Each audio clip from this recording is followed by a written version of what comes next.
ভদ্রলোককে দেখে মনে হতে পারে তিনি কোনো প্রশস্ত রাস্তায় স্বাভাবিক ভঙ্গিতে দাঁড়িয়ে আছেন, কিন্তু একটু ভালো করে তাকালেই পিলে চমকে উঠবে আপনার। কোনো রাস্তা নয়, বরং ওয়াশিংটন ডিসির ফ্রেডরিক ডগলাস মেমোরিয়াল ব্রিজের সুউচ্চ কাঁপানো গ্রিলের উপর দাঁড়িয়ে আছেন এক ব্যক্তি। একদিন নয়, 2 দিন নয়, টানা 4 দিন ধরে উত্তাল হাওয়া আর উচ্চতার ঝুঁকি উপেক্ষা করে সেখানেই অবস্থান করছেন তিনি। কেন এই বিপজ্জনক পথ বেছে নিলেন তিনি? কি তার উদ্দেশ্য? ওয়াশিংটন ডিসির স্থাপত্যশৈলীর অন্যতম নিদর্শন ফ্রেডরিক ডগলাস মেমোরিয়াল ব্রিজ। গত 4 দিন ধরে এই সেতুটি কেবল যাতায়াতের মাধ্যম নয়, বরং হয়ে উঠেছে এক সাহসিক প্রতিবাদের মঞ্চ। সেতুর সুউচ্চ গ্রিলের একদম মাথায় কখনো দাঁড়িয়ে আবার কখনো বসে থাকতে দেখা যাচ্ছে এক লোককে। আসলে তিনি একজন প্রতিবাদী।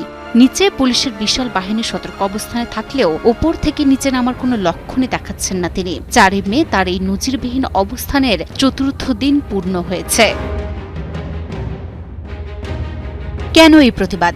আসলে এটি কোনো সাধারণ অবস্থান নয়। ইরানের বিরুদ্ধে মার্কিন যুদ্ধের আশঙ্কার প্রতিবাদ জানাতেই এই সেতুর উপর চড়ে বসেছেন এই বিক্ষোভকারী। সেতুর নিচে জমায়েত হয়েছেন কয়েকশো সমর্থক। তাদের হাতে উঠছে ফিলিস্তিন এবং লেবাননের পতাকা। ওপর থেকে মাঝে মধ্যেই সমর্থকদের দিকে হাত নেড়ে অভিবাদন জানাচ্ছেন তিনি।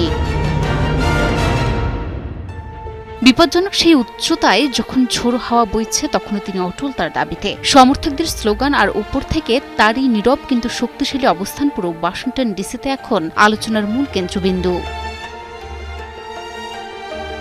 বিশ্ব রাজনীতির অস্থিরতা আর যুদ্ধের আশঙ্কার বিরুদ্ধে এমন প্রতিবাদ সম্ভবত এর আগে দেখেনি ওয়াশিংটনবাসী।